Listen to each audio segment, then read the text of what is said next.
Hello, everyone, and welcome back to the Cloud Show. So, this is the show where we talk to cloud leaders about leadership in the cloud and all the kinds of things that you want to know about when you are a cloud leader.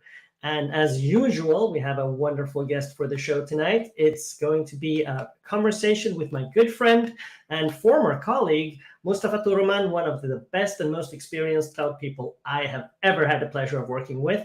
So, stay tuned while we talk about cloud security.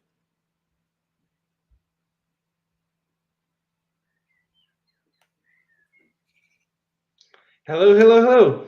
Hello, Mustafa. How are you? Doing good, doing good. How about you? I'm great, man. This is such a treat. Again, I just mentioned here in the intro that we used to be colleagues, you and I, not too Yeah, long we, ago. we, we had a short stretch, right? We had opportunity to working together, and that was a really cool part of my career when we Yeah, had well, the I mean, opportunity. it was an interesting opportunity that we had to join in the same company. But now we're away on different things again, doing different things. And you just joined a new company, Run Events. Yeah, just recently, like less than 2 months ago, I took a position of CTO at Run Events, which is uh, we create platform for managing events, and it's very exciting because that's also another part of my career. Like I always run events, right? I always organize something, Yep. a lot of community stuff. So I kind of have a perspective on the organizing part, and now trying to build the technique from the technical side as well. Which is really good. That means that you know what running events entails, and now you're building a service which is going to help people like yourself to actually run events. And I'm going to be with you in Mainz, so no, in Germany for the European Cloud. Which is just across mine is just across the bridge, so Yeah, it's it's basically the right same. there in Germany. I'm going to be for the European Cloud Summit. I'm going to enjoy that. Okay, so here we are. We have a few moments to talk together, and one of well, you have many strings on your lute, sir, when it comes to cloud. You know all about the cloud and networking, to say the least, and a lot of other things. And one thing that you really love and really like a lot is security in the cloud. Absolutely, yeah. Yeah. As you said, I've worked with cloud a lot, like yourself, from the very beginning of the cloud, right? Like Yep. we are one of the rare people that have like 15 years on our belt so far. So I've seen it from the beginning, from very few services that we had to Mhm. what it's full blown cloud now, and million different opportunities. But Yep. yeah, security is definitely one of my favorite topics, and I definitely like to talk about cloud security in Yeah. general. So let's dive into that and see what we have here. So I know from the past that security was one of the showstoppers in the early days of the cloud. Companies would say, we can't verify the security. We don't know that it's going to be secure in the cloud. But of course, since quite a bit of time now, that has completely turned around, and now people are moving to the cloud for increased security. So you've been there for that journey as well, I guess. Yeah, but I believe the early stages when people they have certain level of mistrust over cloud. Like it's running in my own environment, in our building. We know where these servers are. No one can reach them. Blah blah blah. And then there's this cloud who manages that. And I don't think that cloud was ever unsecure. Like from the very beginning, it was all the services that were there were quite secure, but there was a lack of understanding of what cloud represents and how it's managed. So we first of all need to understand that cloud brings this concept of shared responsibility, right? So in on-premise world, we would basically have everything in our four walls, and everything from hardware security, infrastructural security, networking, applications, access, everything was managed by ourselves. Like we were doing everything on our own. And Yep. now once we move to the cloud, certain elements of that are taken away from us. So we are no longer responsible for the infrastructure and physical security, some concepts, and that depends now basically on which kind of cloud we are using. Is it infrastructure as a service, platform as a service, software as a service? What kind of security parts are our responsibility? So identity and access is always going to be on our side, but then if we go to platform as a service, certain elements are added, and then with the infrastructure as a service, of course, it's most responsibility on our side. But if we look at the part of what cloud provider manages, or as we usually talk about Azure, what Microsoft manages, right? In that regard, it's level of security that is unreachable to most organizations because, first of all, the scale on which they do it, and then basically how they actually do it with perimeter defense, secure buildings, biometric controls, and everything else. So that kind of security that we get in cloud data centers is unreachable to 99.9% of organizations. Like, maybe exceptions are some government agencies, military, few banks, not all of them. I've worked with banks, so not all banks have that level of security for the physical side. So yeah, there's that. Yeah. And there are a few providers, cloud or service providers that actually have bought old military bomb shelters and those that are drilled down into the mountains and things like that. Those would have a similar level of good security, of course, but as you say, most just don't have that type of security when it comes to the physical aspects of the thing. It just doesn't exist. So moving on to the not physical security, the attack vectors, the large scale attacks on with denial of service and those kinds of things, where cloud is also kind of giving us a lot to stand on, and that we just take advantage of when we're using the cloud. So let's dive into that for a bit.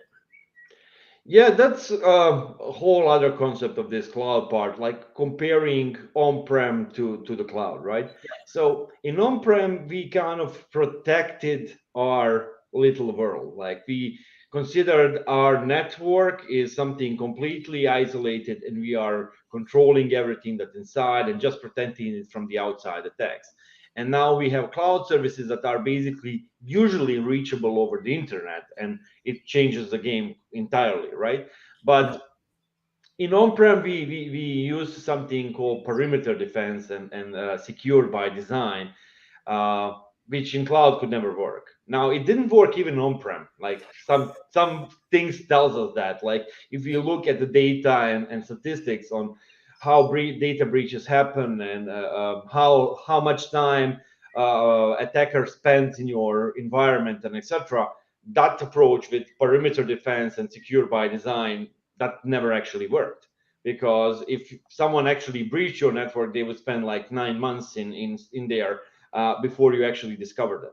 So the approach altogether was wrong, even with that. But with the cloud, it kind of amplified that we cannot use that anymore. With cloud, protecting just our isolated network and just not providing anyone access, that approach wasn't feasible anymore. So what we have now and what is the best possible approach is zero trust. So we don't trust anyone. Everything needs to be validated all the time. Whatever you're trying to reach, we are authenticating who you are. We are checking your authorization. Do you have access to this service, etc. So this is the new approach. Like, we don't trust anyone by default. So compared to the on-prem, again, network, once you're inside, you can reach 90% of the stuff, right? Because it's just open there in the network, because we consider our network safe. In cloud, it doesn't work like that. So zero trust, verify every request. If you're trying to reach a service, you're going to verify who you are. Do you have a permission to be here? And then allow you to access that service. Same thing for documents or whatever else. That's the approach, right? Right. And a lot of companies also have requirements to be monitoring or passing inbound and outbound traffic through some software to make sure that all the that everything is as it's supposed to be, and do some logging and stuff on that. Yeah, so basically, when we discuss that part, I would like to roll back to that shared responsibility part, right? So the shared responsibility, cloud provider takes responsibility for certain things, and then we are responsible for the other. Yeah. Now, what cloud provider also offers us there is a zillion different services that we can use to increase our security. Yeah. So in cloud, and especially in Azure, like that's my level of expertise. I dabble with every cloud a bit, but Azure is where I spend most of my time. Yeah. So if we look at Azure, we have security dedicated services. So the entire purpose of that service is just to increase security. And it's up to us if we choose to use one or the other or whatever. But also we need to look at every single service as something that has security features built in. And it's for us to configure them correctly. Like a very trivial thing, like one of the first services and one of my favorite services ever in Azure is App Service. Azure App Service is just incredible thing, right? Yes. It's so simple and it's simply genius. Like I find it like, and if we look at that service, like by default, it's an option for us to deploy web application at and for it to be reachable, right? So nothing like security that rings there, right? But there are so many different things. So we can set up our own SSL for that.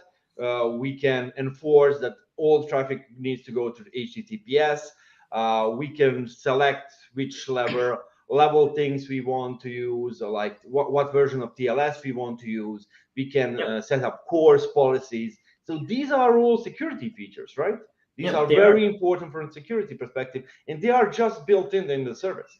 So every service is like that. I took that one because that's like the oldest Azure service, one of the oldest. It's been there since the beginning, right? I mean, it was there when the cloud was the Microsoft cloud, the Azure cloud, Windows Azure as it was called, was what actually came out. And of course, it's evolved a lot over time, but that platform service, the ability to run your web presence, was one of the first services, the fundamental services in the Azure platform. And that service has so many different security options enabled, right? And the same goes for everything else. If you go to Azure SQL or Data Factory or whatever service you choose, like it's gonna have some security options that you can play with and increase your security. And then we have security services like DDoS protection, Azure Firewall, so many different options there. And then you mentioned logging, so we have a log analytics workspace that can log basically anything from anywhere, like whatever kind of log, application, system, security, everything can go in there as a huge log store that we can keep and then query and find things happening in there. But like especially two very interesting services from the cloud from security perspective are Defender for Cloud and then Sentinel. So these are very specific cloud services, security cloud services, that are very often confused, which is one and what it does. So Defender for Cloud is there for your security posture. It will analyze your cloud environment. It has a little like gamification part where you have a secure score. So you're trying to achieve the impossible. You're chasing the 100%. It's never, you can never reach that. Like because, you can never reach it, but it's still, I like the gamification framing that you put there, because that's exactly what it's for. It looks at your environment and it has a book of things that you should be checking off. And if it don't match, which it probably never does, you get a lowered secure score. And it's really good to catch dangerous things. Like say that someone makes a stupid mistake, like an open unprotected port to the internet. That's going to show up as a critical thing in the Defender straight away, which is so useful. Yeah, cool. Defender. Okay, so Sentinel. So the other one is Sentinel, which is kind of like SIEM solution that is so cool, so advanced. It leverages the log analytics I mentioned before, like all the logs, everything goes in there. We are keeping the things. And then we have Sentinel on top of that for analyzing data. Yeah. And it leverages machine learning, behavior analytics, so many cool things. And it catches the what's happening in your environment. And what is really cool about it is that it can connect events to a single thing, right? Because attack rarely happens as a single event. There are multiple things that are going on, and it's very hard. Like imagine if we were going through the logs and trying to recognize by hand, like just scrolling through the logs and try to recognize. It can't be done by a human. That, especially with the amount of logs that are happening right now, right? Because the amount of data is constantly increasing. There's more and more and more and more of that data all the time. Yeah. So going through that manually and just scrolling and trying to figure out what happens, it would be impossible.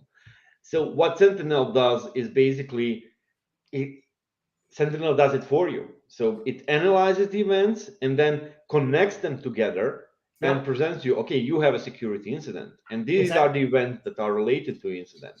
So do your action. And there's even one more layer outside of that, which I find so fascinating, is that whichever company is using the cloud, you think you may be pretty big, but in Azure terms, you're probably very, very small. But all of Azure, all of Microsoft is being attacked all the time. Not only Microsoft, everyone else as well.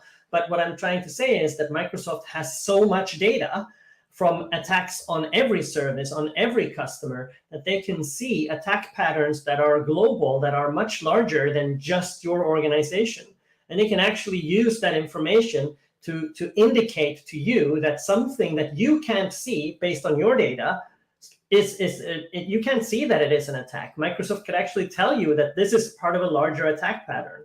And that service power, that power of the infinite power of every customer is such a cool aspect of this. Absolutely, absolutely, because as I mentioned, it uses machine learning. So machine learning is as good as a data model that you have. And more data you have in the background to process and learn from, the better results will be, right? That's right. So if it would analyze only our environment, the data pattern is very small and it's very, it would not tell us much. No. But the amount of data that Microsoft has from everyone, basically, it is providing a very good result. So it also helps us catch zero-day events, right? Basically, as soon as something happens, when it happens to one customer, Microsoft is aware of it, and then it's applied for everyone right afterwards. So it needs to happen once, and then everyone knows about it. Your Sentinel will know about it and will warn you that something is going on. Exactly, and just something as devastating as a denial of service attack, for example. Those things are detected by the system that there is a denial of service happening through the network, and Microsoft can essentially block off most of those attempts before any such traffic would ever reach the services that you run as a customer. You will never ever. You might never even know that you were under attack. It's that effective. Yeah, very true. So that's really cool. And anyway, we need to wrap this up because we can go for days on this topic. We could literally talk for days about this topic. But what I've heard you say throughout this here, if we put it together, is that if somebody wants to get better with security on the cloud, they need to look into the security settings on every service that they are using, and then understand how to configure them to send their information properly to the SIEM system, the Sentinel. And they need to also set up Microsoft Defender properly. So Defender and Sentinel, that takes you a long way, I guess, in securing your cloud. Yeah, definitely. And if you're just starting out with that, then first thing you need to do is a Defender, because Defender is there for your hygiene. and it just looks at your environment and compares it to the best practices and says to you, okay, this is not configured as it should be. Yeah. You have open ports, management ports, you have unsecured Patches, traffic here. security patches it checks for, and all the things that you should know, but don't have to keep track of yourself, because Defender is there to help you with that. Absolutely. And Brilliant. it can be overwhelming at the beginning, so because it will show you a lot of results. So concentrate on the highest risks, the most critical ones, and then work your way down. Work The more downwards, you yeah. do it, your secure score will rise, and then it becomes a game. You're trying to get better and better and better. Again, impossible, but you're trying for the perfection.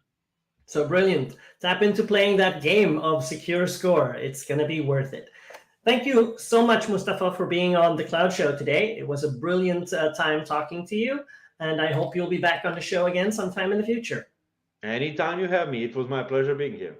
Thank you. Have a good day. You as well. Bye-bye.